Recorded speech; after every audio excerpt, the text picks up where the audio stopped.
just, practice make improvement. We always heard practice makes perfect, but then again, we're not perfect. We'll never be perfect. So when I started to receive the words of practice makes improvement, that goes with anything. When you want to change your lifestyle from negative to positive, when you want to change your attitude from going off on people to being a little more patient or not responding as fast as you used to be, whatever it is, when you practice, you become better at it. It's okay to speak proper English. It's okay to pronunciate. It's okay to wear your pants evenly on your waist. It's okay to be a good guy. It's okay not to want to sell drugs, rob. I mean, it's okay to want to be or aspire to be some other than a football player. Right. It's okay. You don't have to play football. Right. You don't have to play basketball. I love it. You could be a lawyer. You could be a firefighter. You could play tennis. You could play baseball. I mean, we have to change the narrative of all black men are good at is football. Or sports, it's period. Okay. Or just sports, period. It's okay to be an academic scholar. It's okay to be something different than all the other guys around you. It's okay for you to say, hey, man, you know what? I'm not finna go rob that store with you. I'm not finna go shoot that person. I'm not finna sell no dope. I'm not finna steal that car. They could call you green. They could call you a buster. They could call you whatever these different names. The terminology changes over time from when I was growing up to now. It's okay for them to call you everything that's negative, and you can be strong enough in your mind to know that, hey, if I get involved with people that are doing negative things, there are negative consequences to your actions. Right. One, going to jail and eventually going to prison for the rest of your life, getting a death penalty, or dying in the midst of you committing whatever crime it is that you're doing. I mean, it was tough dealing with that. And then, I ended up going to Wayne State College in Wayne, Nebraska. Homesick, ended up staying up there for a little while. In the midst of that, also dealing with the fact that my father was dealing with AIDS. So, I mean, it was a lot. Came home for college. I think I only stayed in the college about, probably a month. Came home, man, and then, I mean, it's like my life did a whole 360, man. Started getting in trouble, start, selling drugs, hanging out all time of night, things of that nature, and that led to prison time. And like I say, it was good because sometime in life, God tried to get our attention. And he gets our attention by putting us in uncomfortable situations. Because when we were comfortable, we put everything first. We feel like we're too busy. We have too many things to do. When he trying to get our attention, he calling us. We're not answering the phone. He calling us. We looking at it, but we putting the phone down because we all don't want to hear the truth sometimes, because whatever it is that we're doing at that moment, we know that may rock our ship a little bit. That may rock our boat a little bit. Man, I'm doing this, doing that, and then I don't want to hear this. So, going to prison, man, had the opportunity to sit down for a while. I needed it. It was worth it. A lot of guys who, went to school with me, played Little League football with me, those guys was incarcerated. And I mean, when I say the love and the support, meaning they'll come and be like, man, what you doing here? Man, we used to come see you at Trash Pile, the infamous Trash Pile Stadium. We used to come see you on Friday nights, man. You supposed to be in the NFL, man. What you doing here? Blah, blah, blah. And at that age, 18 years old, I'm thinking to myself, man, these guys really looked up to me like that. Right. Miami, so it kind of shifted my mindset a little bit of like, hey, the saying that coaches use, you never know who watching. Right. True. Discipline, doing the right thing when nobody is watching or when you think nobody is watching. Character, carrying yourself in the proper manner at all times because you never know who's watching. So, I had opportunity, just to reflect, analyze, critique, correct some things. And, I shall say that my time, being in prison, I appreciate it. I appreciate it. I mean, some people may not say that, or some people may say, well, why you appreciate it? Because I'd rather go to prison and have an opportunity to be free again physically than to be 6 feet under and don't have another chance, another opportunity.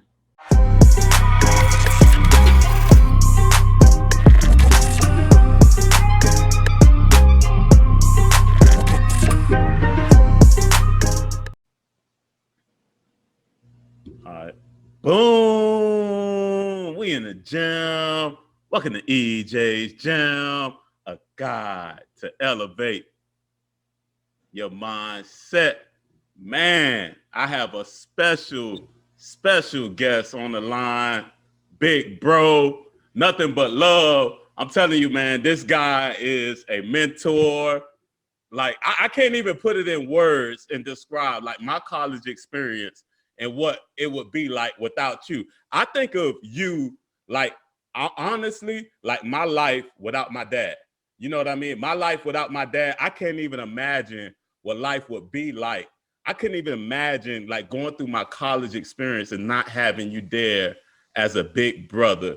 You know what I'm saying? So I'll let him introduce himself. Go ahead and tell the people who you are. Hello, everyone. How are you? My name is Artis Brown Jr., motivational speaker, life coach, mentor, and personal trainer. And I'm just glad, I'm elated, and I'm grateful and thankful to be a part of EJ's Gym. Yeah, man. Look, I appreciate you coming on, man. And like I said, I can't even express it or probably put it in enough time. We'll probably go forever and ever and ever and ever if I really talk about the impact that you had on me as a kid in college. You know what I mean? Like just being there, like I said, like the big brother, I never really had to really kind of open my eyes and show me about life, about women, football, you know what I mean? Everything, dog. Cologne, you know what I'm saying? You know, my cologne game strong, strong, baby. And confidence and mindset.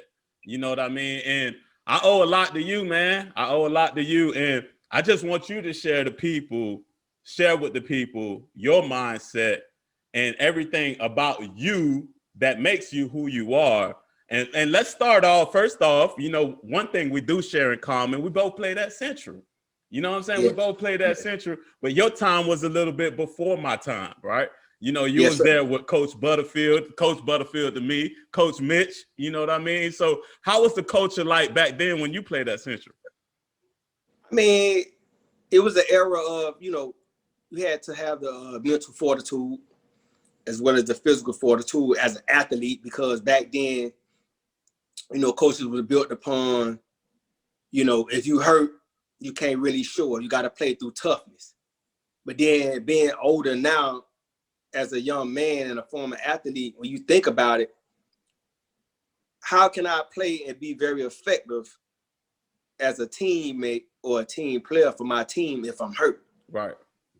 But those are the things that we learn as kids. I mean, I've been playing Little League football since I was 5 years old. And it's like they drilling you toughness. Don't cry. Play through pain, things like that. But I mean, back then, it was appreciative. I appreciate it. It was a different era back then. So, I appreciate everything about it. There were some coaches, we never forget. We remember them. I mean, they're like father figures, uncles, and things of that nature. But there are some of those coaches that you like, I never want to see this guy again, man. But, it was different. It was different. I mean, it was very different. If I can change one thing and not taking anything away, from the coach that I did have on varsity, I would say that I think Coach Harold McKinney, and I'm quite sure there are a lot of people would agree with me. Right. I think that Harold McKinney should have been the head coach for Miami Central for a couple of years after the head coach that, was there at the time. Okay. So what was Coach Butterfield, what was he like? And Coach Mitch, was Mitch the quarterback? Mitch played receiver, man, back then or whatever. He played receiver.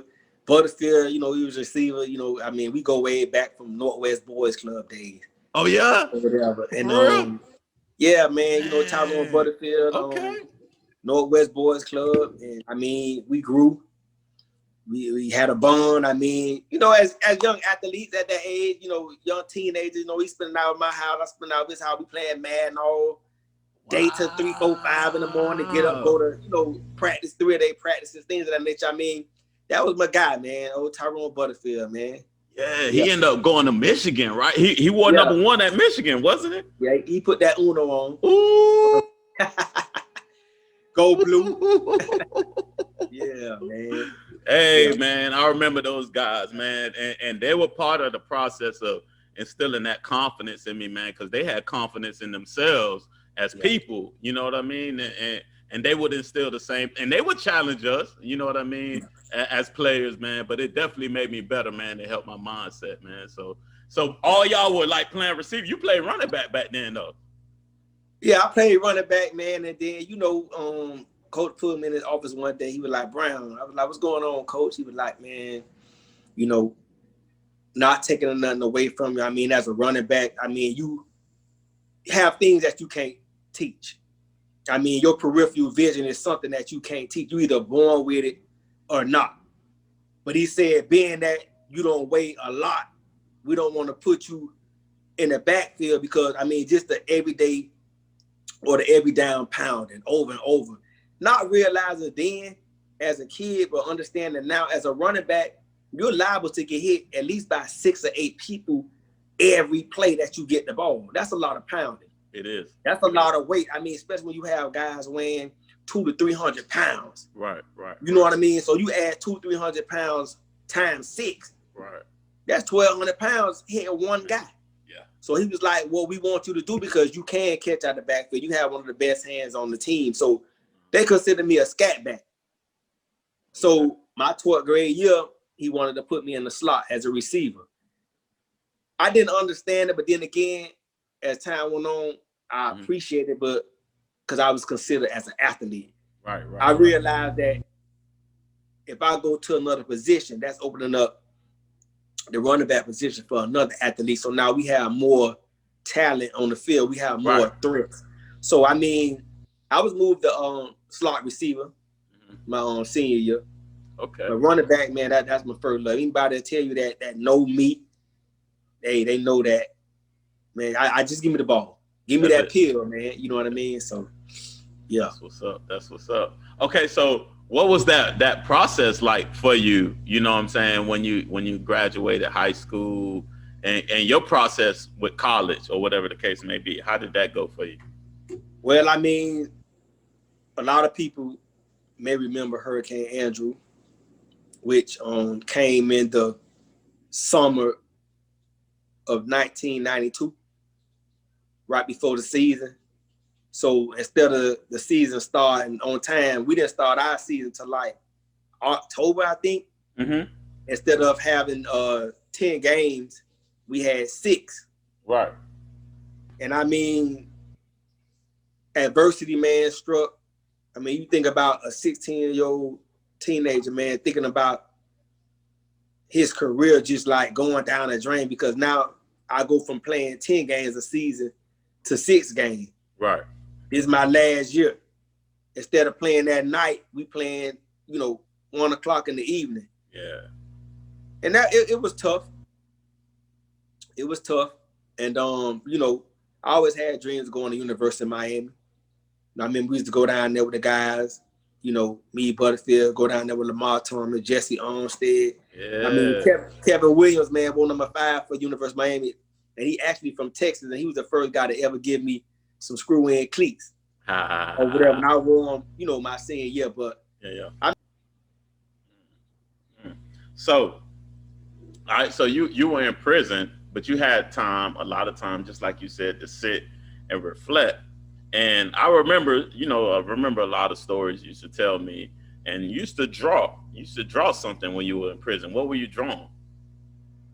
I mean, you gotta refresh my memory. There's a lot of things. You're right. Write down the vision and make it plain. There's a lot of things that I dreamed about, a lot of things that I aspire to have, and just practice make improvement.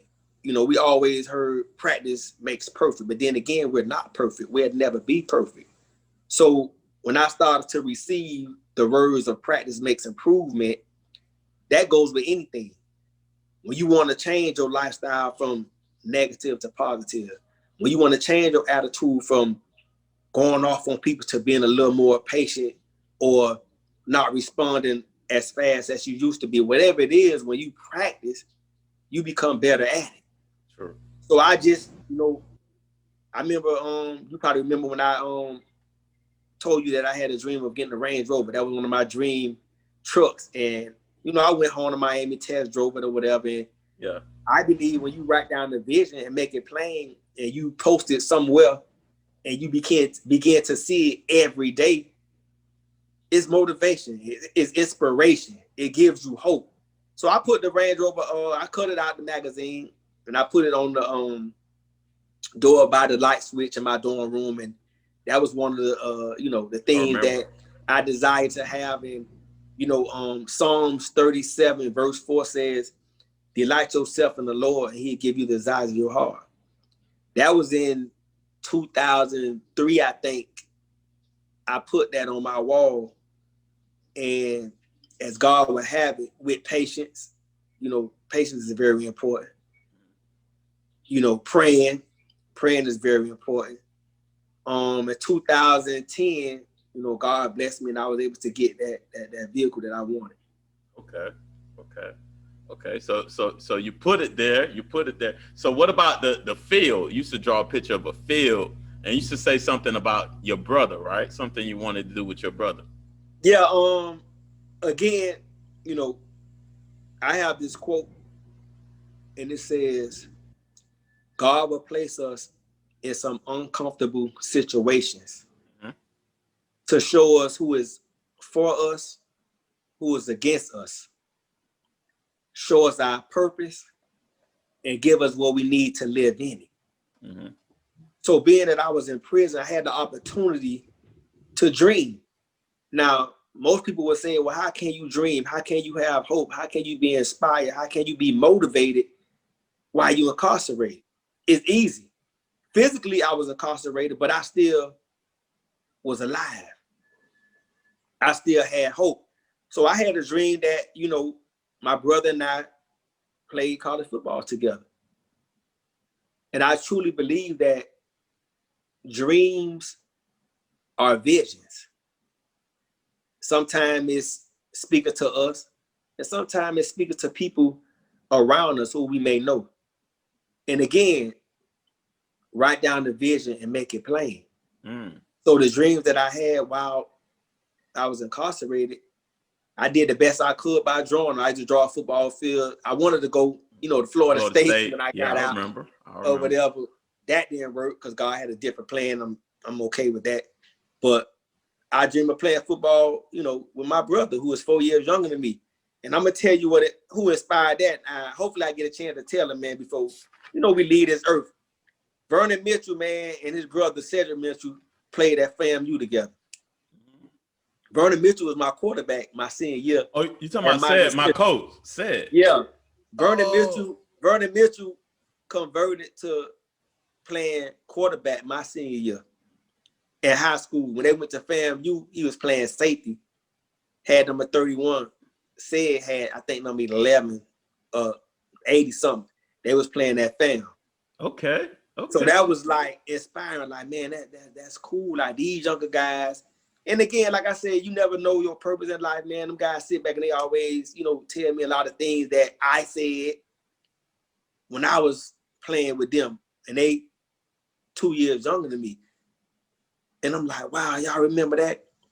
So God will send different people to you and they'll bring up different situations to show you that you've always been a leader. you always had the gift to speak. You always had the gift to lead. But I never knew that because I don't do things for accolades or for attention. I do it because this is who I am. But when you will be held accountable is when God show you your purpose, you know your purpose and you don't live in it. That's when the blessings start to fade away and things of that nature. So, I mean, that inspired me, man. I prayed about it and, you know, I got out, you know, again, I always tell these guys, man, I got out, you know, working and then again, trying to live that double life. Or if I get a job and work, I'm making under money, I can still sell that dope and do this, do that. That didn't work. End up getting in trouble again. And that was like the final straw, man. Like, you know, we all, and don't get me wrong, I'm a very spiritual person because I understand that I'm not still here because of some of the things that I did. I'm still here because of God's grace. I'm still here because of God's mercy. I'm still here because my purpose has not been fulfilled yet. And that's what we all have to realize, that we're not going to leave this earth until our purpose is fulfilled, whatever that may be.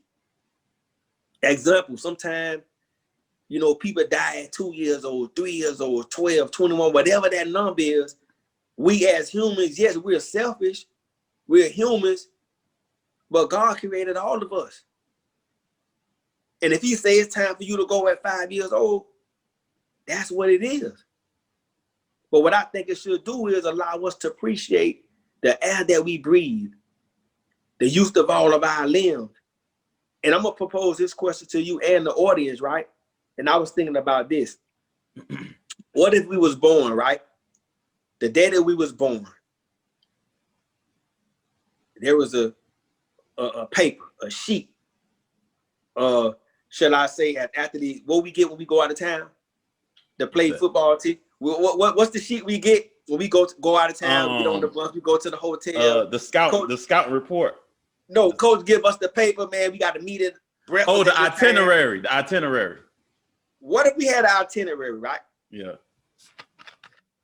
And when we were born, after they, you know, take the fingerprint, the footprints, sign all the documents and all that, the doctor give our parents, right, an itinerary. And on that itinerary, it's telling you day for day, week for week, hour for hour, year for year, how our life is going to be, what we're going to go through, and when we're going to die. Will we be able to handle that? I don't think most people will. Most people can't even handle knowing that they're going to die one day now, because everybody going crazy right now. So that's why I said, for me, this is for me. And it, again, when you talk about mindset, warnings come before self-destruction. Right. We all get warnings. Right. Right. Some people get more warnings than others. Some only get one and lose their life. But something has to transpire in our head when we're doing things that we know we should not be doing, making bad choices, making bad decisions. Something has to click in our head and say, you know what? Man, you almost died. Or you almost lost your freedom. Man, you need to tighten up. That's the inner spirit that speaks to us. God speaks to us. Sometimes we just don't want to listen. And I realized, and I've learned throughout the years, you have to understand how God deals with you as an individual. He deals with all of us different. The way I live my life, I know when he speaks to me, the tone of voice that he speaks to me in, he has my undivided attention. And I know either I'm going to tighten up or I'm going to tighten out. You know what I'm saying? So after going through different things over and over in my life and realizing, man, you may not be as blessed as you were last time. You need to tighten up. Am I perfect? No. But my mindset is strictly on making the right choices and decisions. And again, I'm going to tell you and I'm going to tell the world, when you get to the point in your life where you're not going to compromise your freedom, your integrity, man, in your life, wow, man, I don't care what nobody say about me, man. My mama, my brother, no disrespect to nobody, but it has to come to a point in your life where you got to know I can't deal with the consequences if I make this choice or decision. I'm not worrying about what everybody else say. And again, we grow up and we hear different things more and more till we start to believe it and we live that way. Prime example, if you tell somebody enough positive things, they're going to be motivated, inspired. They're going to have hope. I mean, they're going to be ready. If you tell somebody a lot of negative things, they're going to be discouraged, low self-esteem. Right. I mean, there's a lot of things. So we know these things, but we have to know it enough to say that, hey, I'm leaning towards this negative stuff, so I need to tighten up. Right, right. You know what I'm saying? And when you get to that point in your life, and I stress it because, man, I lost a lot of homeboys to the streets, and it could have been me. Right. And I'm gonna tell you, I think one thing that really, I mean, I don't know if it was an out of body experience, but I went to like 9 funerals, man, in 1 year. Wow. And one of the funerals that I went to, as I was looking at the body in the casket, I kind of like saw myself in there, man. Mm. And I was like, you know what, man, you need to tighten up, boy. Like, you need to tighten up. And right. At that point in my life, that's when I began to start changing my mindset. Right. I started to change the environments that I spent most of my time in. Right. I started to change my language. Right. My verbiage, the way I talk. You know what I mean? And things like that. Again, I'm not perfect. We're going to go through trials and tribulations in this lifetime, but I'm proud of me. Right. You know, I'm proud of some of the choices, decisions that I've made. So, I mean, it got my mindset right, man. And, you know, faith, man. I'm big on faith. You know, that's that's my clothing line. I'm CEO of Have Faith clothing line. You see, I'm wearing my shirt. To-do list. Worried. Did that. Stress. I know what that feels like. But as you can see, having faith, man, is like it's a fresher breath there, man. Is it easy? No, it's not easy. You can attest to that. We done had a lot of conversations, man. Right. If you don't have a person in this lifetime that you could call anytime, talk to them about anything, not worrying about being judged, but knowing that this person is going to listen to you. And even in the midst of that person telling you the truth, even though you may not want to hear it, right, but they telling you the truth. Right. It's up to you to say, you know what? I respect this person. I love this person. And even though sometimes I don't want to hear what they got to say, man, I love them and I trust them. And if we don't have people in this world like that, man, it's not going to be easy. Right. And it's funny, you said something about, was it like, not imitation? What's the word? I wrote it down. No, it's right here. False advertisement. That's what it is. False advertisement, about selling false advertisement. Because all right, so we live in a new generation with technology. You know what I'm saying? I know you are my friend. Just like you said, I can pick up and call you whenever. It don't matter the time. It don't matter what the situation is. It don't matter the distance. I know. And I have those people in my life. But nowadays, we grow up in a world where these kids press a button and they think these people are their friends because they follow them or they add them on Facebook or whatever they're doing, Snapchat or whatever, TikTok. I don't know all that stuff. You know what I mean? So these kids don't know what real friendship is nowadays. You know what I mean? So what type of advice would you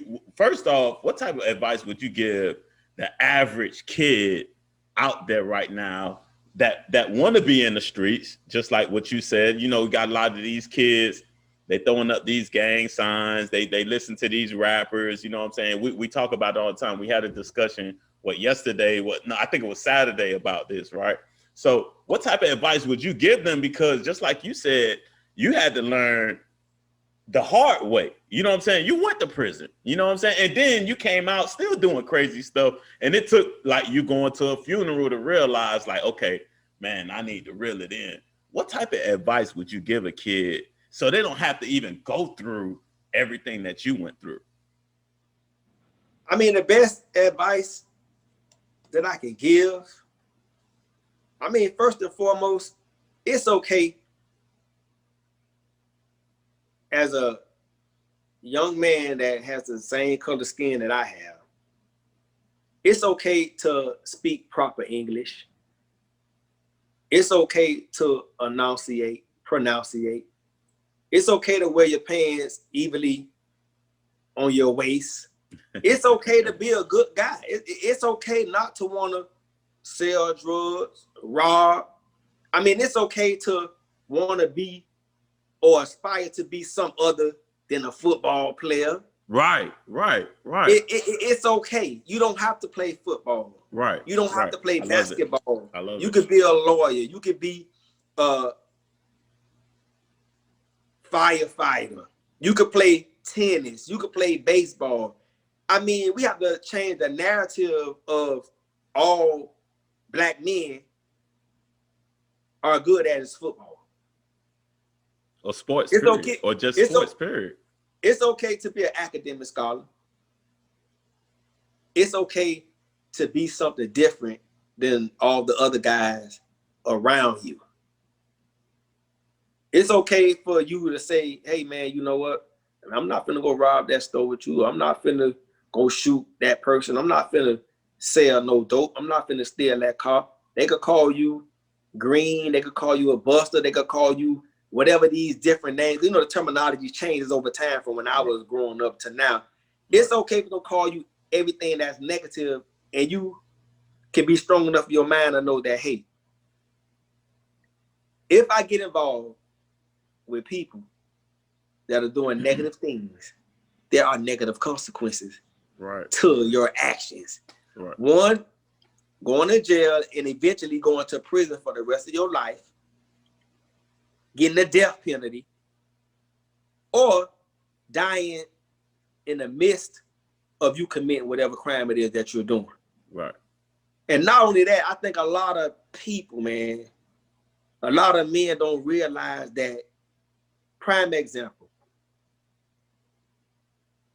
If I get involved and say I go rob a dude with no mask on, shoot him in the commission of that crime, and just walk around here like everything okay. I'm staying with my mom. I have a girlfriend, or I have a son, or I have other homeboys. You putting everybody that's an extension to you in trouble. Because if that dude see you, wherever he see you at, wherever he see you with, he gonna feel like if I don't kill him now, he may come back to kill me. And it's about a revenge thing. And if you have your mother with you, your girlfriend, your wife, your baby mother, your kids or whatever, some people don't care. Right.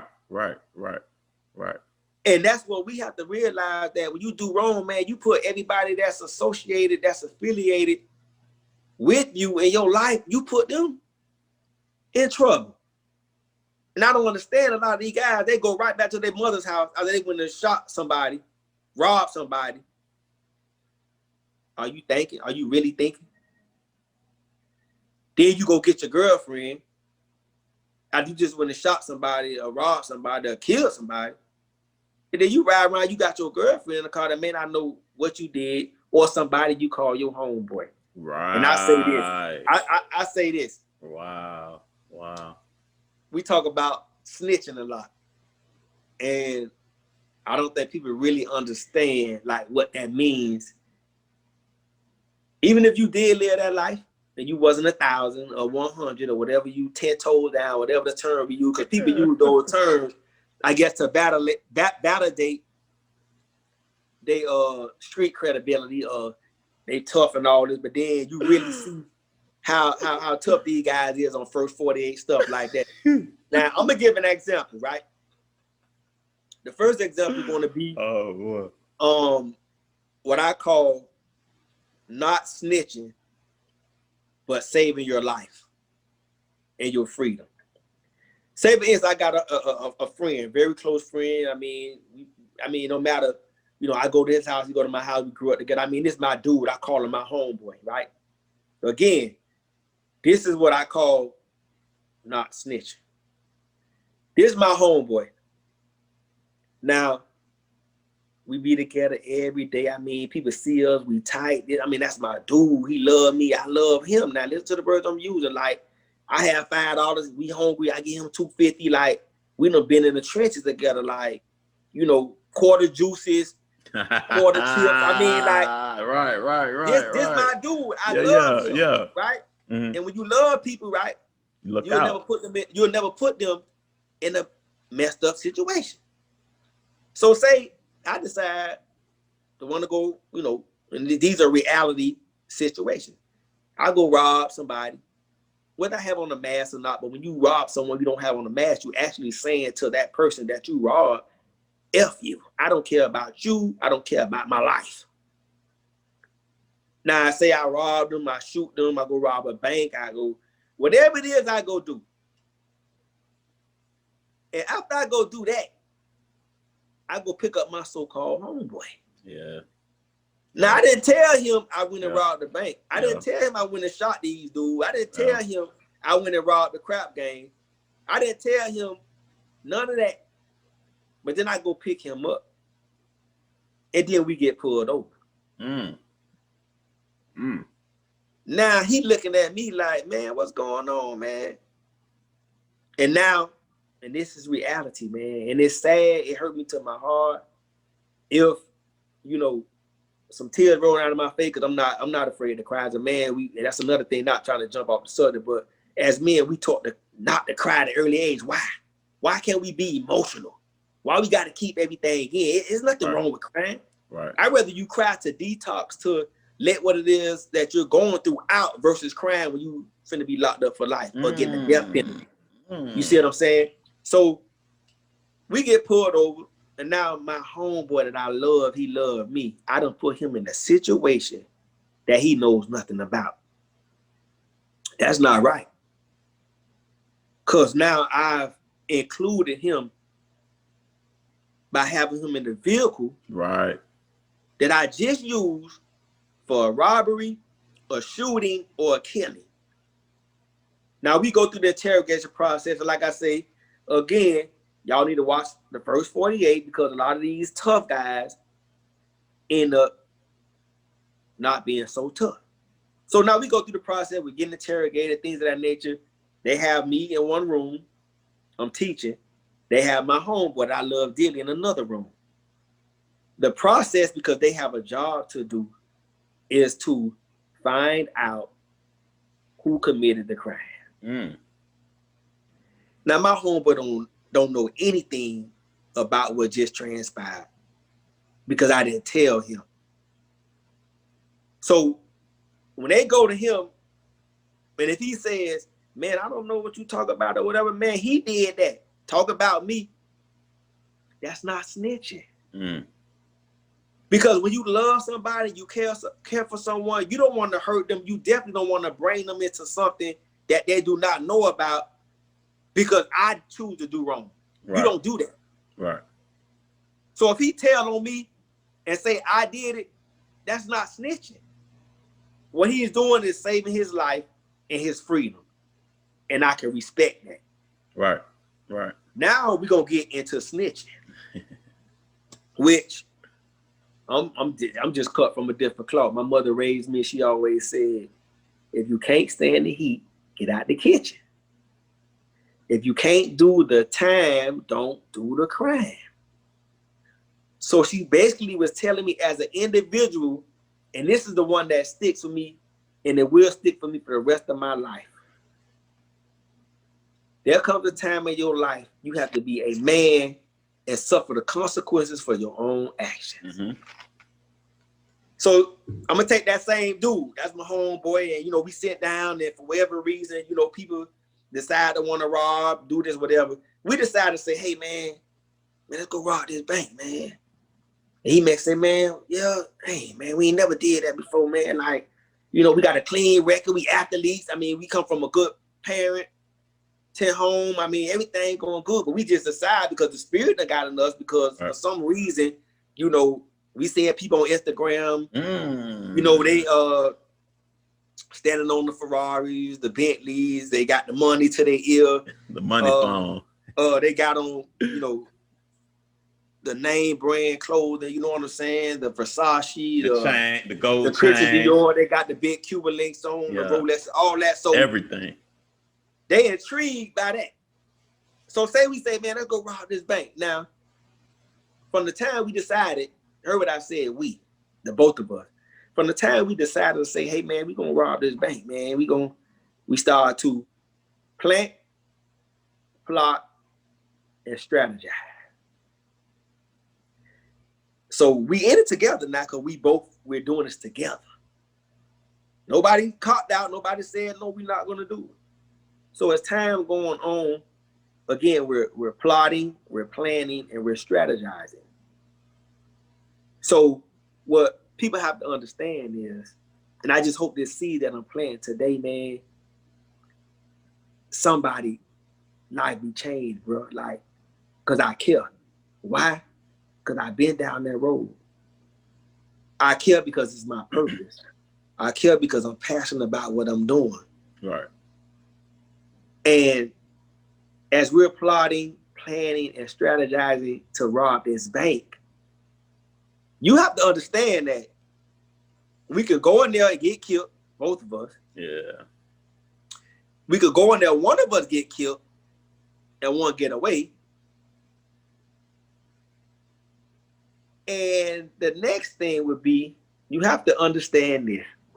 If you go commit a crime with somebody, and they get away, and you get caught, why are you telling on them? See, that's the thing that you have to realize, you have to understand when you commit a crime. Right. You got to think about all these things. And that's what I'm saying. I'm not condoning a crime or anything of the such, but what I'm saying is, you have to think about what you're doing. And if you can't handle the consequences of whatever it is you decided to do, don't do it. Right. Now, he got away and I got caught. I'm just using that as an example. It's not a real life. I'm just using that as an example. They're interrogating me. They're asking me blah, blah, blah.